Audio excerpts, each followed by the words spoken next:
오늘 말씀 민수기 11장 말씀 함께 보도록 하겠습니다. 민수기 11장입니다. 1절에서 3절까지 오늘 전체적으로 말씀을 보면서 성경 말씀을 읽으려고 하는데요. 11장 1절에서 3절 말씀을 한 목소리로 읽도록 하겠습니다. 민수기 11장 1절에서 3절 같이 읽습니다. 시작.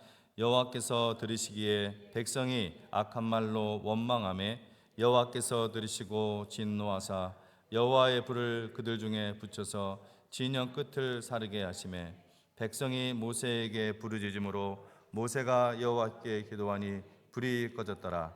그곳 이름을 다베라라 불렀으니 이는 여호와의 불이 그들 중에 붙은 까닭이었더라. 아멘.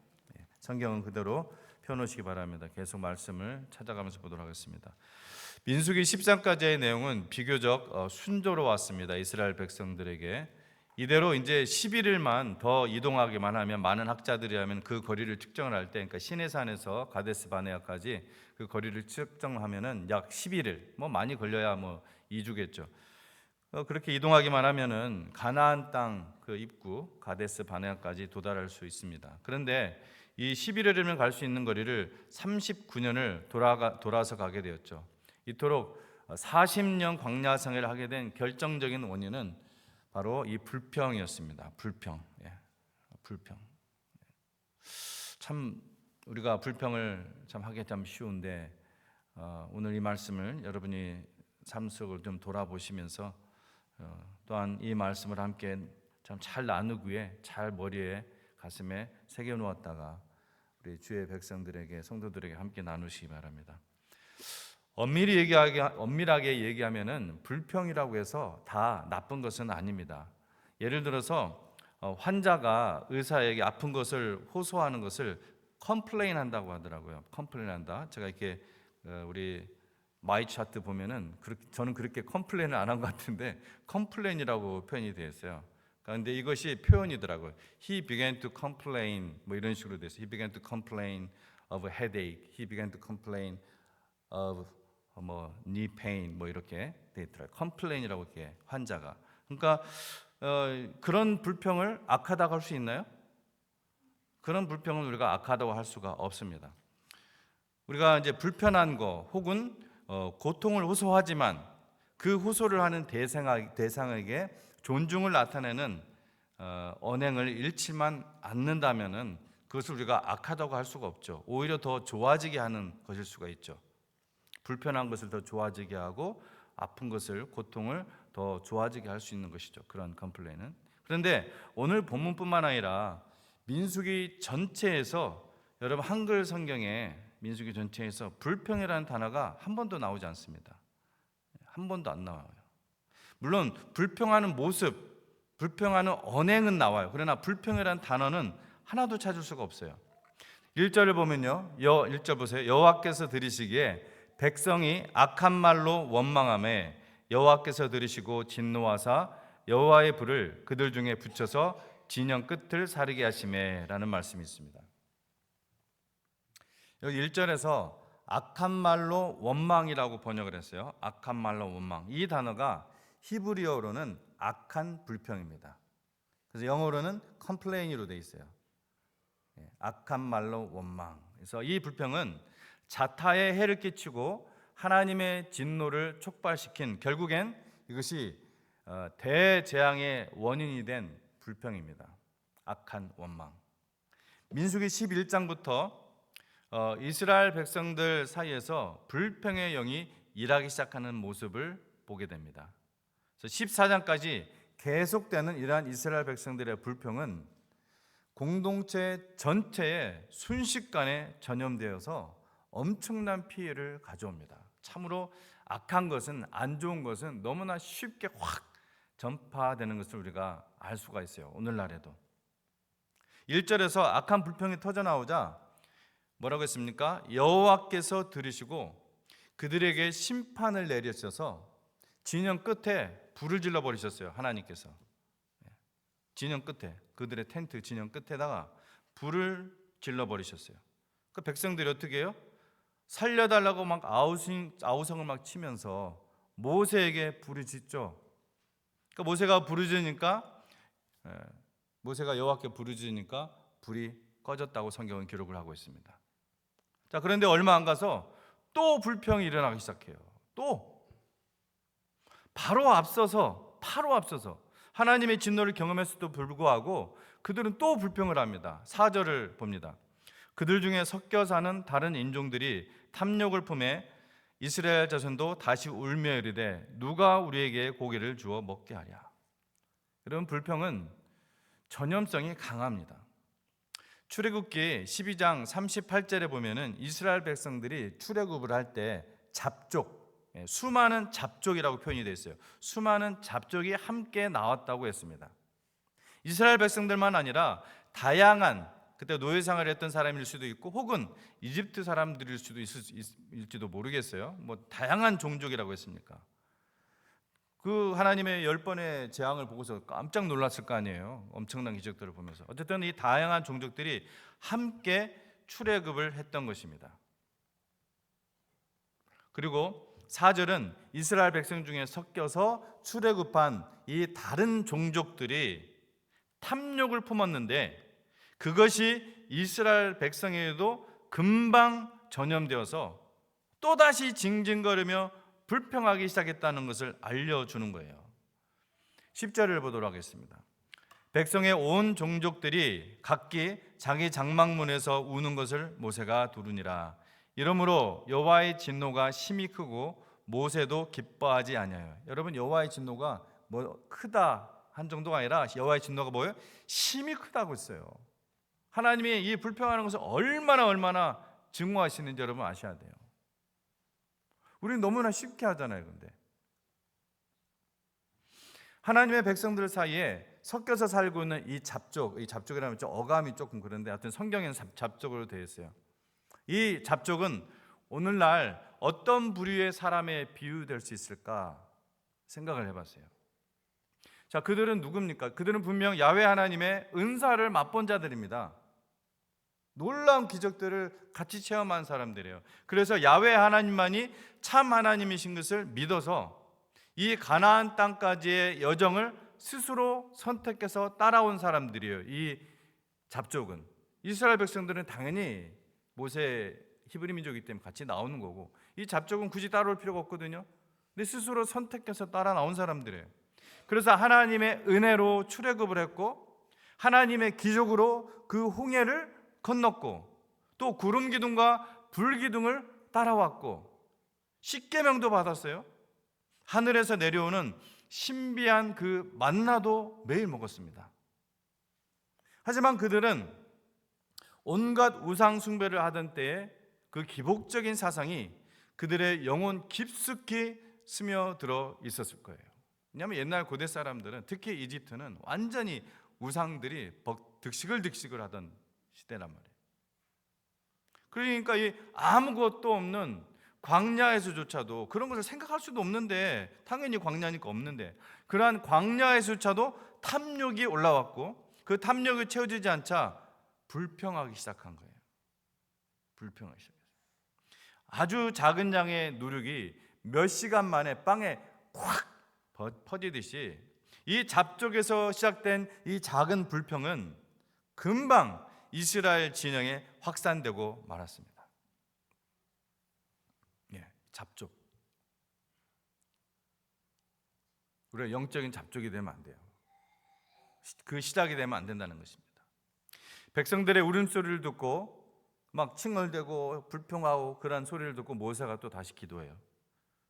그런데 모세가 이 기도라는 영적 수단을 통해 하나님께 이게 공식적으로 오픈리 불평을 쏟아놓는 내용이에요. 사실은 잘 보면. 물론 처음에 말씀드린 것처럼 불평이 항상 나쁜 것은 아닙니다. 우리가 하나님께 기도할 때도 우리 불만족스러운 거 아버지한테 내놓을 수 있잖아요. 아버지한테 여러분 뭐 항상 만족해요 이렇게 하시지 않잖아요. 하나님 앞에, 하나님 우리 아버지께 그런 것을 말할 수가 있는 것이죠. 우리가 기도하면서 하나님께 나의 불만을 호소할 수도 있습니다. 그러나 아버지로서의 그 친근함을 넘어서 하나님을 경외하지 않는 태도와는 엄격히 구분돼야 돼요. 모세의 이 불평은 하나님을 경외하지 않는 정도는 아니에요. 하지만 하나님께 인정받을 만한 그런 불평도 아니었어요.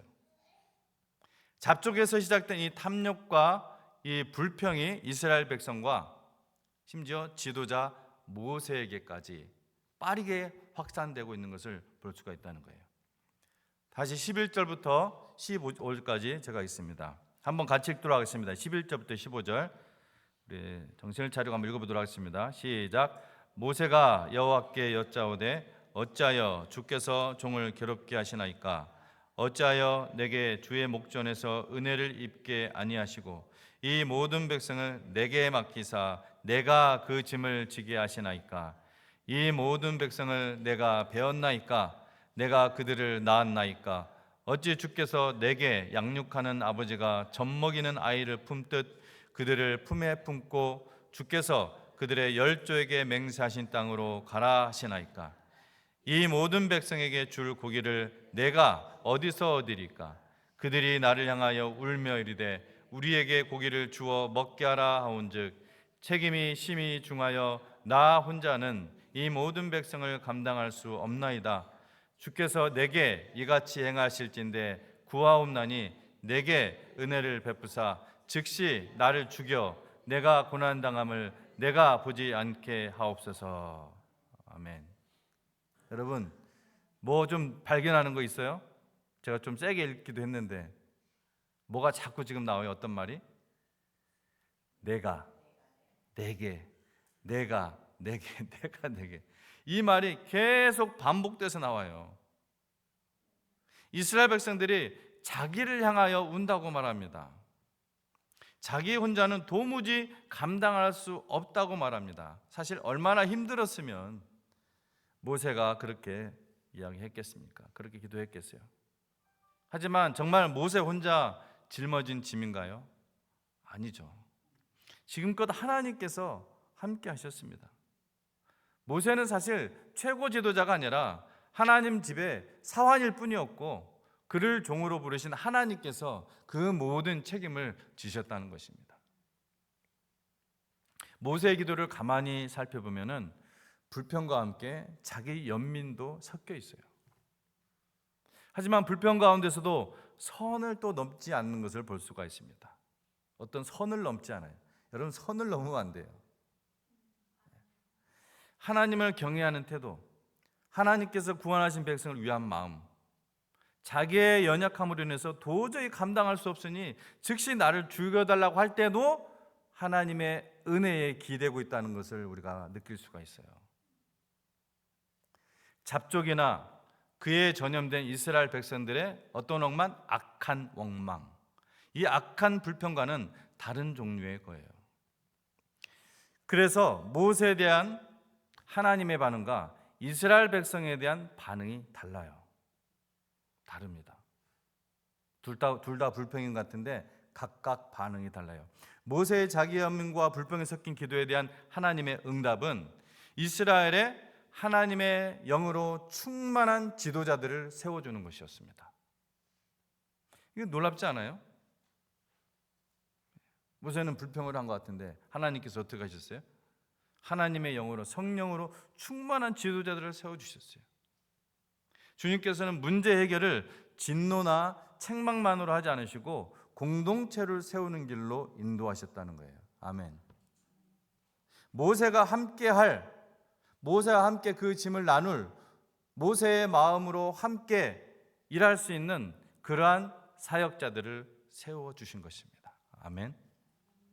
여러분 모세와 같은 그 위대한 믿음의 영웅, 믿음의 아버지라고도 불리는 이 모세 같은 사람에게도 함께할 지도자가 필요했다면 정말 평범한 지도자들에게는 얼마나 더 필요하겠습니까?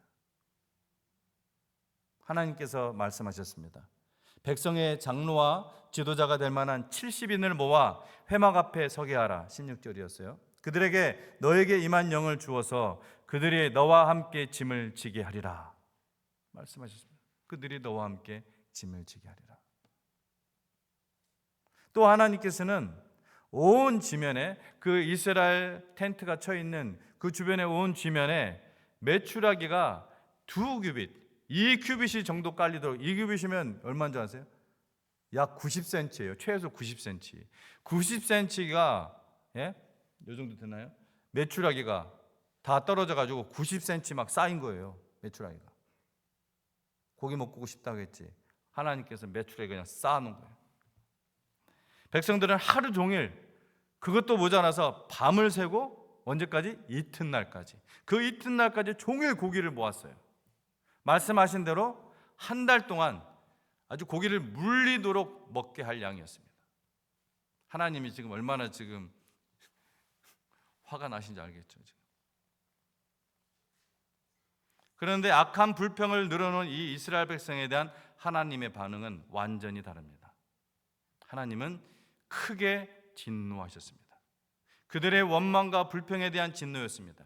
하나님의 선하심과 공급하심을 믿지 않은 불신에 대한 진노였습니다. 뭐라고 했어요? 심히 큰 재앙으로 치심으로 탐욕을 낸 백성들이 다 죽어서 거기 장사되었습니다. 그리고 그곳은 탐욕의 무덤이라는 의미를 지닌 기브롯 핫다와라는 이름이 붙여졌습니다. 33절, 34절을 봅니다. 같이 읽습니다. 시작. 고기가 아직 이 사이에 있어 씹히기 전에 여호와께서 백성에게 대하여 진노하사 심히 큰 재앙으로 치셨으므로 그곳 이름을 기브롯 핫다와라 불렀으니 욕심을 낸 백성을 거기 장사함이었더라. 아멘. 이스라엘 백성들의 탐욕은 원망과 불평으로 나타나고 그것은 반드시 심판의 대상이 됩니다. 여러분, 하나님의 진노를 잊어서는 안 됩니다. 우리가 은혜로 살고 있기 때문에 그거를 까맣게 잊어먹고 살아요. 진노를 쌓고 살아요. 계속해서. 여러분이 주변 사람 몇 명에게 찾아가 한번 불평을 시작해 보십시오. 엄청나게 빠른 속도로 불평이 전염되는 것을 보게 될 것입니다. 10명의 정탐꾼과 합세한 모든 이스라엘 백성들이 부정적인 생각과 불평에도 불구하고 여호와께서 우리와 함께 하시면 저들은 우리의 밥이라 고 외친 그 갈렙 같은 믿음의 영웅이 아니라면요, 정말 건전하고 건강한 생각을 갖고 있던 사람들도 금방 불평하는 일에 합류하는 것을 보게 될 거예요. 여러분, 아직 제가 갈렙 같은 그런 믿음의 사람을 보지를 못했어요. 그런데 여러분, 결국 하나님이 다 보고 계시고 다 알고 계시고 처리하실 것입니다. 하나님의 은혜를 감사하지 못하면요, 어떤 일이 일어납니까? 자족하지 못해요. 지금 이스라엘 백성들이 그런 거예요. 하나님의 은혜를 감사하지 못하고 광야에서 구하지 않을 것들을, 광야에서 지금 뭘 찾고 있어요? 이들이 지금 참외도 찾고 있어요. 참외도. 자족하지 못하고 탐욕이 들어오는 거예요. 탐욕은 광야에서 하나님의 시간으로 사는 것을 거부합니다. 인내하지 못하고 자기의 시간으로 살게 하는 거예요. 자기의 계획대로, 자기의 탐욕대로. 그게 됩니까? 근데 하나님께서는 이 세상이라는 광야에서 인내하며 하나님의 그 시간으로 사는 자를 찾고 계세요. 그런 자를 축복하십니다. 내가 이렇게 저렇게 또 이렇게 저렇게 살겠사오니 하나님께서 이 시간표대로 되도록 도와주세요. 백날 기도해 보세요. 그게 되나? 안 되니까 또 하나님이 안 계신다고 생각하고 하나님이 컴플레인하고, 악순환이에요. 악순환. 그냥 자기의 시간으로 계속 사는 거예요. 여러분, 그것을 탐욕이라고 하고, 탐욕은 악한 불평. 오늘 성경에, 우리나라 성경은 악한 말로 원망, 악한 불평을 일으키고, 그 불평은 그의 신앙을 무너뜨리고 그의 가정을 무너뜨리고, 그렇게 불평하는 그 가정에 어떻게 남편이, 그 자식들이 올바른 신앙으로 자랄 수가 있겠어요? 다 지옥으로 가게 하는 그러한 선두주자가 될 수 있단 말이에요. 무서운 거예요. 지금 하나님께서 심하게 분노하셨다고 계속 하시잖아요. 지금 이것에 대해서. 더 나아가 그 가정뿐만 아니라 그 공동체를 무너뜨릴 수가 있습니다. 사실 하나님께서는 이 공동체를 지키기 위해서 아주 심하게 심판을 하세요. 마치 골문 살이 암덩어리가 있으면 잘라내야 되듯이. 그것만 똑 떼어낼 수가 없잖아요. 어떨 때는 그 깊이도 잘라내야 돼요. 번진 부분까지, 번질 수 있는 영역까지 잘라내는 거예요. 참으로 고통스럽죠. 치유되는 시간 한참 걸려요. 여러분, 주님의 계획이, 하나님의 비전이 무엇입니까? 깨닫게 해주십시오. 오늘을 자족하며 인내하며 순종하며 따라가겠습니다 하고 사는 사람이 광야에서, 이 세상 광야에서 하나님의 시간으로 사는 사람입니다. 그것을 실천하셔서 하나님의 복을 받으시기를 축원합니다. 기도하겠습니다.